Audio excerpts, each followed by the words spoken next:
皆さんこんばんは。一日が終わり、人々が家路へと急ぐ頃、俺の一日は始まる。営業時間は夜12時から朝7時頃まで。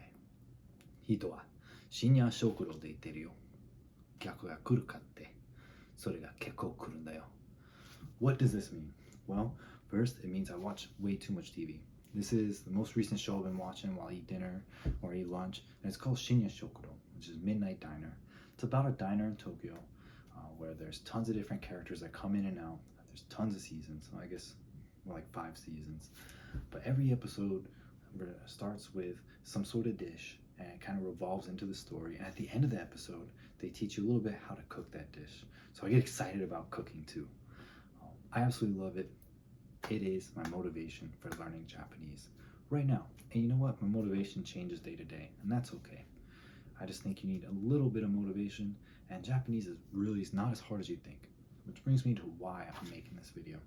So over the past like 6 months, maybe a whole year, I've been speaking a lot more Japanese, practicing it a lot, speaking out town, speaking as I go around on base, and people say, man, your Japanese is really good. It must be so difficult. Well, not as difficult as you think. So in the past week, I sat down and talked with, I think, 3 or 4 different people and actually taught them hiragana. So there's hiragana, katakana, and kanji. I won't get into that right now, but I taught them hiragana, like 20 different of the symbols, a simple way to write Japanese. And over the course of 15 minutes, using what I call an associative learning method, where I associate things with stuff you already know, or I try to add comedy into it.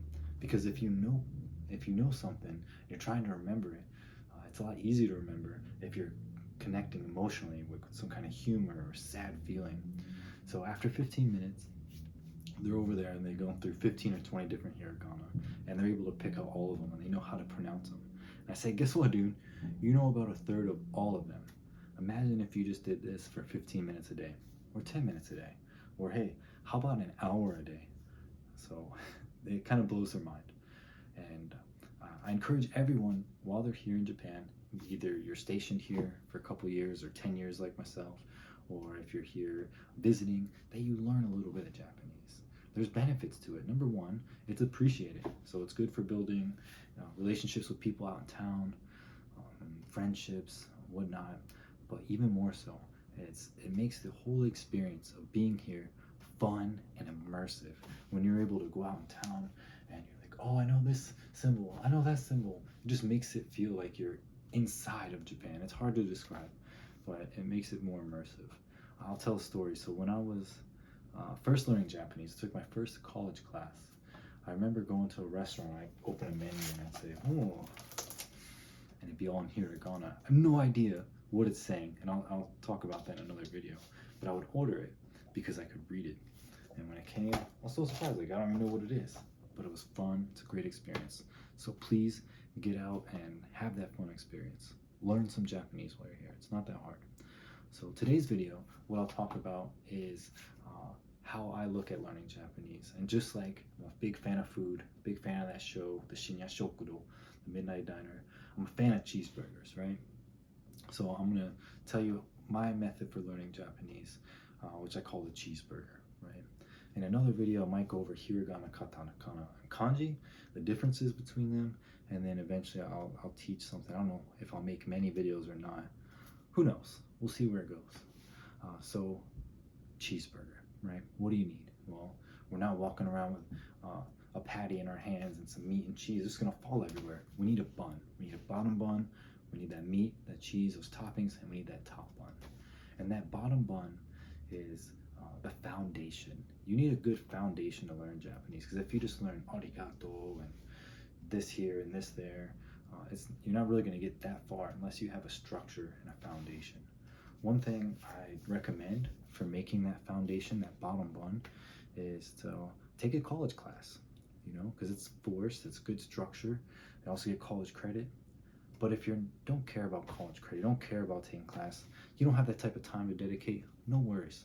You can buy the same books that they have and use at the college courses on base from Amazon. So I think they use Genki Japanese. Me personally, I use Japanese for Busy People.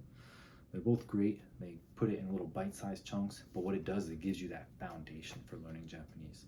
And of course, hiragana. It's amazing to learn hiragana, and I'll teach you that in a little while. So now that we talked about the foundation, that bottom bun, now we're gonna put some meat on it. What is that meat? Is that motivation, right? You just gotta have that motivation. It could be a little bit of motivation, or it could be a lot, right? Even if it's a little bit of motivation and you have that thin meat, guess what? McDonald's cheeseburger is still delicious, and I'm still gonna eat it, right? You're still learning Japanese. But if you have that big, thick Chili's burger, or I don't know, Outback Steakhouse, where I haven't been to America in a long time, so I don't know a good burger place, but a big, thick burger, then cool, that's on you. But coupled with that burger, and what's gonna either hinder or is gonna support your motivation are gonna be those toppings, that cheese, that meat, that lettuce. And what is that? Those toppings are those people that you surround with around you.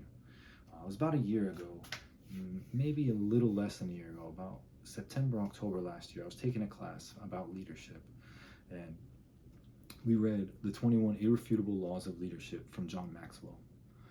And one of the laws that really stuck out to me was the law of the inner circle. And what that states is that a leader's potential is governed by the people that he has around him. So on a company standpoint, or say you have a project, those people that are around you working on that project are either going to help propel you to success, you're going to work together, make synergies, which is 1 + 1 = 2. You're making, or 1 + 1 = 3. You're making things that weren't there before. Or it's going to bog that project down and make it cost more resources, make it cost more time, or possibly fail.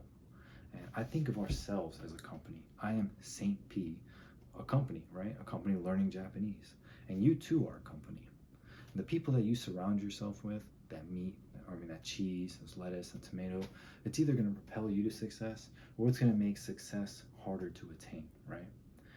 I've had the unfortunate experience and fortunate experience of having people on both ends of that spectrum of supportiveness. On the far left, well, I'll tell you a story. My motivation at the time was enka music, which is old style Japanese music that is very classical. There's a lot of dress up going on, a lot of vibrato in the voice. But a lot of younger people don't like it, including this person that I was with at the time. But I was really nerdy about it, and they were supportive. They were a good, fancy piece of cheese. They were that fresh tomato. And they said, okay, they helped me translate it. In doing so, I was correcting their English, saying, this is how we say this instead of that. So they were learning English better at the same time. Then we'd put on a playlist, be in a car, go to karaoke or something like that, and we would both grow together. And then I've had people on the far other end of the spectrum in my inner circle, rotten tomatoes, moldy cheese, right, that completely trampled and hindered all my motivation, right? So this one person would get upset if I ever spoke Japanese out in town, like say at a restaurant or a 7-Eleven, and say, oh, you trying to make me look stupid, you trying to be cool, huh? Or if I studied on my own, whether it was college or Japanese, they say, you only think about yourself, you don't think about me, you trying to make me feel stupid. If you have that rotten cheese or those rotten tomatoes on your burger, get them out of there. But if you can't, maybe you want to work with them, slice away the mold and see if you can keep it on there. Maybe try to explain that if you're a company and they're a company, the new merger company, this new inner circle, right? Your success is going to propel both of you to success, right? And if you support each other, or one of your failures is going to make both of y'all fail. So encourage each other to finish school or get a license, things like that. But sometimes you just can't remove people from your inner circle.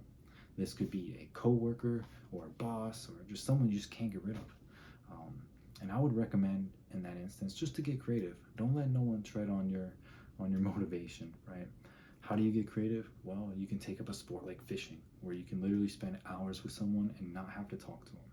You can listen to Japanese music or audiobooks. It's great. Or you can use apps, right? There's so many great apps out there.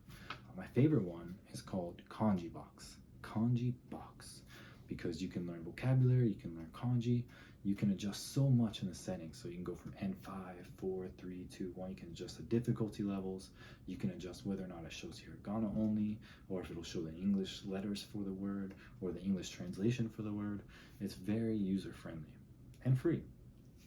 And then my favorite app actually is Instagram. I use Instagram to post like food that I cook or fish that I catch, just a side hobby that I have. But most of the time, I'm using Instagram to study. There are many content creators out there that teach at all different levels. They make animations and videos and quizzes. I could spend all day on Instagram just learning more Japanese. Recommend it, right? But the important thing is that you keep that motivation. Motivation can change day to day. So one day it can be video games or anime.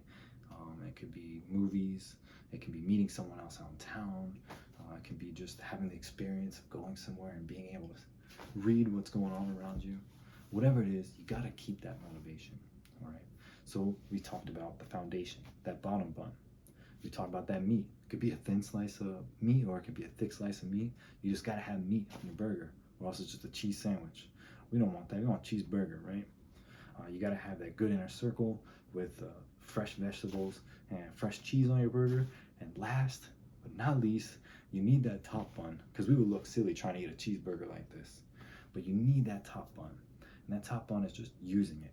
Because if you don't use it, you are going to lose it. I know from experience. I went back to the States for like 6 years or so. When I came back, it was hard for me to read anything because I had lost my motivation. I stopped watching Japanese TV shows. I stopped listening to Japanese music. So how do I make sure and maintain? Just use it. Everywhere you go, keep using it. Now, when I walk outside, I'll say, oh, look, it's raining. But I'll think of it in Japanese first. Oh, ame futuru ne. Or I'll have full-on conversations. And this sort of looks a little bit weird. I'll have full-on conversations while I'm walking down the road, where I'll do both voices. It could be from some lesson I learned recently, or it could be a fake conversation I have with a boss or something. So I'm walking along and I say, すいません、課長、ちょっとよろしいでしょうか？はい、何ですか？両親が日本に来るので、来月の初めに3日ほど休暇をいただきたいのですが、来月ですか。フレンドシップデーの準備が始まりますが、もう一回の打ち合わせには出られますか？はい、8日に両親が帰る予定なので、いつかから出社できます。そうですか。それならいいですよ。ありがとうございます。それじゃあ失礼します。I'm sure it looks insane. I'm sure it looks crazy. But guess what? In my defense, motivation, the face of motivation sometimes looks a little crazy. Sometimes I see people, it's completely crazy hot outside. They got flak jackets on, boots and utes, and they're just running. Yeah, they look a little bit crazy. Or people with a parachute strapped to their back running on the track. What are they doing? They look crazy. But I tell you what, that face of motivation looks a little bit crazy sometimes, and those individuals are the ones that are going to be most successful. They're going to run faster when they don't have a parachute on them. But they're motivated. I think a great example in history of someone being a little bit crazy and motivated at the same time was Thomas Edison, the inventor of the light bulb. But he wasn't the only one who was trying to work with artificial light or making filaments or something. He was just the one who was craziest enough, insane enough to experiment with over 2,000 different types of filaments, including beard hair. Now that's a little bit crazy. So I think I'm going to wrap up this video here. I'll go into a different video where I describe the differences between hiragana, katakana, and kanji. And yes, kanji's scary. And I'll teach you some hiragana as well. From there, you should be able to just learn on your own. I hope what you got out of this video, if you're watching it, is a good framework, a good idea to have some foundation, to stay motivated and to keep using it. And that you're not too scared about learning Japanese. You're motivated to go out there and try it. It's absolutely fun. Thank you for watching. Saint Peace out.